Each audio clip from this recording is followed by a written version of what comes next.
오늘 우리에게 주신 하나님의 말씀은 요한계시록 14장 1절부터 13절까지의 말씀입니다. 제가 가지고 있는 신약 성경 페이지 412면에 있습니다. 요한계시록 14장 1절부터 13절까지 말씀을 우리 모두 함께 합독으로 읽겠습니다. 찾으신 줄로 알고 함께 요한계시록 14장 1절부터 함께 읽겠습니다. 또 내가 보니 보라 어린 양이 시온산에 섰고 그와 함께 14만 4천이 서 있는데 그들의 이마에는 어린 양의 이름과 그 아버지의 이름을 쓴 것이 있더라. 내가 하늘에서 나는 소리를 들으니 많은 물소리와 같고 큰 우레소리와도 같은데 내가 들은 소리는 검은 고 타는 자들이 그 검은 고를 타는 것 같더라. 그들이 보좌 앞에 내 식물과 장로들 앞에서 새 노래를 부르니 땅에서 속량함을 받은 14만 4천 밖에는 능히 이 노래를 배울 자가 없더라. 이 사람들은 여자와 더불어 더럽히지 아니하고 순결한 자라. 어린 양이 어디로 인도하든지 따라가는 자며 사람 가운데에서 속량함을 받아 처음 익은 열매로 하나님과 어린 양에게 속한 자들이니 그 입에 거짓말이 없고 흠이 없는 자들이더라. 또 보니 다른 천사가 공중에 날아가는데 땅에 거주하는 자들 곧 모든 민족과 종족과 방언과 백성에게 전할 영원한 복음을 가졌더라. 그가 큰 음성으로 이르되 하나님을 두려워하며 그에게 영광을 돌리라. 이는 그의 심판의 시간이 이르렀음이니 하늘과 땅과 바다와 물들의 근원을 만드신 이를 경배하라 하더라. 또 다른 천사 곧 둘째가 그 뒤를 따라 말하되 무너졌도다 무너졌도다 큰 성 바벨론이여 모든 나라에게 그의 음행으로 말미암아 진노의 포도주를 먹이던 자로다 하시더라. 또 다른 천사 곧 셋째가 그 뒤를 따라 큰 음성으로 이르되 만일 누구든지 짐승과 그의 우상에게 경배하고 이마에나 손에 표를 받으면 그도 하나님의 진노의 포도주를 마시리니 그 진노의 잔에 섞인 것이 없이 부은 포도주라. 거룩한 천사들 앞과 어린 양 앞에서 불과 유황으로 고난을 받으리니 그 고난의 연기가 세세토록 올라가리로다. 짐승과 그의 우상에게 경배하고 그의 이름표를 받는 자는 누구든지 밤낮 쉼을 얻지 못하리라 하더라. 성도들의 인내가 여기 있나니 그들은 하나님의 계명과 예수에 대한 믿음을 지키는 자니라. 또 내가 들으니 하늘에서 음성이 나서 이르되 기록하라. 지금 이후로 주 안에서 죽는 자들은 복이 있도다 하시매 성령이 이르시되 그러하다. 그들이 수고를 그치고 쉬리니 이는 그들의 행할 일이 따름이라 하시더라. 아멘. 읽으시느라고 정말 애쓰셨습니다. 성도들의 인내와 믿음이라는 제목으로 오늘 저희 요한복음 14장 말씀으로 함께 말씀 나누겠습니다. 저희가 계속해서 요한계시록 본문을 말씀을 배워가고 있어요. 어제는 저희가 13장의 내용을 설교 들었어요. 요한계시록 12장이랑 13장에는 좀 무시무시한 내용들이 이야기되고 있습니다. 용, 짐승, 또 적그리스도와 환란 이런 이야기들이 계속 진행되고 있다가요. 오늘 본문 14장에서는 좀 분위기가 완전히 반전이 되어요. 재앙과 혼란과 어려움이 계속되는 이야기들 가운데 좀 힘들다 싶으면 한 번씩 이렇게 반전이 나타나면서 조금 쉬었다 가게 하는 그런 쉼표 같은 역할을 하는 부분이 오늘 14장의 내용이라고 할 수 있을 것 같습니다. 사도 요한이 요한계시록을 쓰고 있는 이 당시의 시대적인 상황은요, 많은 고난과 환란과 여러 가지 박해 속에서 교회와 성도들이 버텨나가고 있는데 이러한 이 어려움의 시간을 살아가고 있는 중이거든요. 그런데 오늘 본문에서는 분위기가 좀 반전이 되면서 하나님 나라, 즉 천상의 모습을 보여주고 있는 겁니다.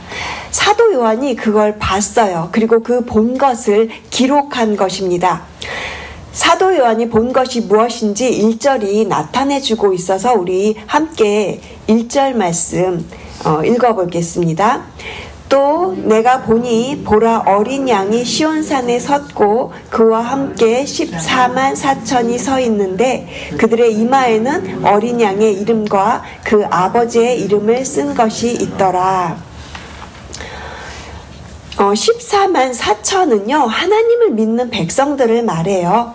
하나님을 믿는 백성들이라서 교회를 의미합니다. 그래서 우리는요 14만 4천 안에 들어가 있는 하나님의 백성들이에요. 구원받은 모든 성도들은 14만 4천 안에 모두가 있는 것을 상징적으로 보여주는 단어입니다. 요한계시록 7장에도요 우리가 12월 1일 말씀이었는데 7장에도요 14만 4천이 나와요. 나중에 시간 되실 때 7장을 한번 읽어보십시오. 7장 4절에 보면 이스라엘 자손의 각 지파 중에서 인침을 받은 자들이 14만 4천이라고 되어 있어요. 그러면서 쭉 설명을 하는데 각 지파의 수가 1만 2천이라고 이렇게 소개를 하면서 12지파를 소개하고 있거든요. 12,000 곱하기 12 하면 모두 14만 4천이죠. 어떤 주석가의 해석으로는 12는 하나님의 백성을 상징하고요. 그리고 1000이라는 숫자는 충만함을 나타내는 완전수를 의미한다고 합니다. 그래서 14만 4천은 문자적인 숫자가 아니고요. 모든 구원받은 하나님의 백성 전체를 가리키는 그런 말이라고 합니다. 그러니까 저와 여러분은 여기에 해당이 되는 겁니다. 구원받은 모든 성도들은 14만 4천에 해당되는 교회인 것입니다. 요한이 이러한 성도들을 본 거예요. 그런데 이들은 박해와 환난 속에서도 굽히지 않고 끝까지 믿음을 지킨 자들입니다. 이제 이들이 어린 양과 함께 시온산에 우뚝 서 있는 모습을 사도 요한이 지금 보고 있는데요. 이들의 이마에는 어린 양의 이름 그리고 그 아버지의 이름이 새겨져 있다 그랬어요. 여기서 어린 양은요 당연히 예수 그리스도이십니다. 그리고 시온산은 천국 보좌를 상징하고요. 어린 양이 시온산에 섰다라는 말은 예수님께서 믿음의 이 선한 싸움을 싸우고 있는 성도들을 응원하고 계신다라는 말로 볼 수 있어요. 보좌에 앉아 계신 것이 아니라 서서 힘껏 응원하고 계시는 그 예수님의 모습을 한번 상상해 보시기 바랍니다. 그 곁에 14만 4천 명이 서 있는데 그들의 소유권은 하나님께 있습니다.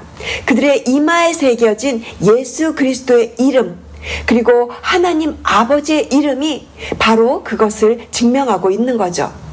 그래서 그들은 새 노래로 그렇게 하나님을 찬양하는 노래를 부르고 있습니다. 3절에 보시면 그들이 새 노래를 부른다고 하죠. 땅에서 속량함을 받은 14만 4천 밖에는 이 노래를 배울 자가 없다라고 그렇게 말을 합니다. 그런데 여러분, 이 노래의 소리가 엄청난 천둥 소리 같고 또 큰 폭포수 소리 같다라고 그렇게 표현을 해요. 2절을 보시면 사도 요한이 이 소리를 표현하고 있는 것을 보실 수가 있어요. 내가 하늘에서 나는 소리를 들으니 많은 물소리와도 같고 큰 우레소리와도 같은데 내가 들은 소리는 검은고 타는 자들이 그 검은고를 타는 것 같더라. 이 소리가 어떤 소리였을까요? 얼마큼 큰 소리였을까요? 엄청난 물소리? 나이아가라 폭포의 소리만큼 컸을까요? 권사님 몇 달 전에 나이아가라 폭포 다녀오셨죠? 엄청나게 소리가 크던가요? 저는 가보지 않았지만 한번 상상을 해봤어요. 엄청나게 쏟아지는 그 물소리처럼 창조의 하나님을, 그 하나님을 찬양하는 소리가 14만 4천 성도들이 부르는 그 엄청난 새 노래의 소리 같았다. 이렇게 우리가 상상해 볼 수 있을 것 같아요. 계속해서 4절과 5절은 구원받은 성도들에 대해서 설명을 하고 있습니다. 우리 함께 4절 말씀, 5절 말씀 같이 읽겠습니다. 이 사람들은 여자와 더불어 더럽히지 아니하고 순결한 자라. 어린 양이 어디로 인도하든지 따라가는 자며 사람 가운데에서 속량함을 받아 처음 익은 열매로 하나님과 어린 양에게 속한 자들이니 그 입에 거짓말이 없고 흠이 없는 자들이더라. 아멘. 여자와 더불어 자신을 더럽히지 않는 순결한 자가 14만 4천 구원받은 자들이라는 것입니다. 여기서 여자는 사탄의 조롱을 받는 세상의 모든 유혹과 권세를 말합니다. 단순히 여자를 의미하는 것이 아니고요. 예수님을 믿은 이후의 성도의 삶은 예수님의 신부로서 순결한 삶을 살아가는 자들입니다. 또한 4절 보시면 어린 양이 어디로 인도하든지 따라가는 자들이라고 그렇게 되어 있어요. 속량함을 받은 사람들이라고 그렇게 합니다. 구원받은 성도들은 예수님의 십자가로 죄를 용서받은 사람들입니다. 누구나 다 죄로 인해서 추하고 더러운 우리가 모두 죄인이지만 예수님의 십자가 보혈로 모든 죄를 사함받은 죄의 속량함을 받은 사람들이 이 구원받은 사람들입니다. 그리고 5절을 보시면 이러한 성도들의 입에는 거짓이 없고 흠이 없는 자들이라고 그렇게 말을 해요. 이 말은 우리가 완전해서 우리가 흠이 없다 이 말이 결코 아닙니다. 우리는 여전히 죄투성이고 또 흠이 많은 부족한 자들이지만 예수 그리스도의 십자가의 보혈로 말미암아 우리에게 예수 그리스도의 그 의로움의 옷을 입혀주시기 때문에 흠이 없는 자들이다 라고 그렇게 의인이다 라고 그렇게 인정해 주시는 것이거든요. 그렇다면 우리가 구원받은 자들의 삶이 우리의 일상생활에서 막 살면 안 되겠죠. 우리의 일상생활 안에서 우리의 삶이 언행일치를 이루어가고 거짓이 없는 삶을 살아가는 것이 구원받은 성도의 삶이라고 또 그러한 삶을 살아가라고 우리에게 말해주는 것입니다. 정리해보면 이렇게 됩니다. 구원받은 성도의 삶은 찬양하는 삶이며 구원받은 성도의 삶은 죄를 속량함 받은 삶이며 구원받은 성도의 삶은 거짓이 없는 삶을 살아가라고 하시는 것입니다. 이렇게 구원받은 성도의 삶을 살아가시는 저와 여러분 되시기를 주님의 이름으로 축복합니다. 이제 6절부터는 새 천사에 대한 이야기가 나오는데요. 복음을 가지고 날아가는 천사, 그리고 바벨론의 멸망을 알리는 천사, 그리고 고난을 경고하는 천사, 이렇게 새 천사의 모습을 사도 요한이 보게 됩니다. 여러분, 아까 설교를 시작하기 전에 저희가 찬송가를 불렀습니다. 최후 승리를 얻기까지 주님의 십자가를 사랑하리. 저희들은 이렇게 편안하게 이 찬송을 부를 수 있었지만요. 요한계시록이 쓰여지고 있는 이 시대를 살아가고 있는 성도들의 삶을 한번 상상해 보시기 바랍니다. 만약에 그들이 이 찬송을 불렀다면 그들은 정말 어떻게 이 감정을 가지고 이 찬송을 불러 수 있었을까요? 정말 자신들의 그 삶의 고난과 핍박이 그들의 일상이었을 거예요. 그들은 매일매일 치열하게 목숨을 위협하는, 실제적으로 자신의 목숨을 위협하는 그런 상황 속에서 이 성도들의 삶 가운데 가장 힘이 되고 가장 필요한 단어가 도대체 무엇이었을까? 이렇게 상상을 해보면서 오늘 본문을 읽어보니까 가장 위로가 되고 힘이 되는 단어가 저는 오늘 본문 속에서 발견할 수 있었는데 그것을 오늘 제목으로 삼았습니다. 성도들의 인내와 믿음. 그래서 저는 오늘 본문의 가장 핵심적인 구절이 12절 말씀이라고 생각을 합니다. 사단과 싸우는 영적 전쟁 가운데 우리는 어떤 성도의 삶을 살아야 할까요? 우리 함께 12절 말씀을 같이 큰 소리로 선포하면서 함께 읽겠습니다. 성도들의 인내가 여기 있나니 그들은 하나님의 계명과 예수에 대한 믿음을 지키는 자니라. 아멘. 아멘이시죠? 그 당시를 살아가던 그 성도들, 고난과 핍박으로 매일같이 떨어야 했던 그들에게 인내가 있었다라는 겁니다. 그들이 하나님의 말씀과 예수에 대한 믿음을 지키는 자들이었다고 사도 요한은 성도의 정체성을 선포해 주고 있는 것입니다. 제가 아까 처음에 설교를 시작할 때 오늘 본문에는 반전의 이야기가 있습니다 라고 말씀을 드렸어요. 그 반전은 바로 14만 4천의 구원받은 성도들입니다. 성도들의 인내와 믿음이 반전입니다. 아무리 어려운 상황이라고 해도, 모든 게 불리하다고 해도 성도의 삶이 반전 드라마가 될 수 있는 것은 그들에게 인내와 믿음이 있었기 때문입니다. 사랑하는 성도 여러분, 지금을 살아가는, 현재를 살아가는 저희들에게도 마찬가지입니다. 우리의 현재의 신앙생활이 치열하게 박해 가운데 있지는 않아요. 하지만 우리가 조심해야 할 것은 유혹이죠. 우리를 미혹하고 우리의 시선이 다른 곳으로 향하도록, 우리의 믿음이 헷갈리도록, 우리의 구원받은 정체성이 그렇게 혼란스럽도록 우리를 미혹하는 것을 분별해야 하는 이 시대를 살아가고 있습니다. 그렇다면 우리는 어떻게 분별하는 삶을 살아갈 수 있겠습니까? 우리에게는 하나님의 말씀이 그래서 필요합니다. 또한 말씀을 지키면서 함께 살아갈 수 있는 공동체가 필요합니다. 공동체와 함께하는 분별이 필요합니다. 공동체 안에서 함께 살아가는 인내가 필요합니다. 성도들의 인내. 우리는 인내를 생각하면 보통 개인적인 인내를 많이 생각하지만 요즘 시대에는 공동체가 함께 인내하는 것이 굉장히 중요해지는 부분이라고 저는 개인적으로 생각을 해보았습니다. 제가 좋아하는 성경 구절 중에 누가복음 8장 15절 말씀이 이렇게 말씀하고 계세요. 좋은 땅에 있다는 것은 착하고 좋은 마음으로 말씀을 듣고 지키어 인내로 결실한다. 저는 이 말씀 붙잡고 기도하는 것을 좋아합니다. 하나님, 제 굳은 마음을 성령님께서 기름진 땅으로 기경해 주시옵소서.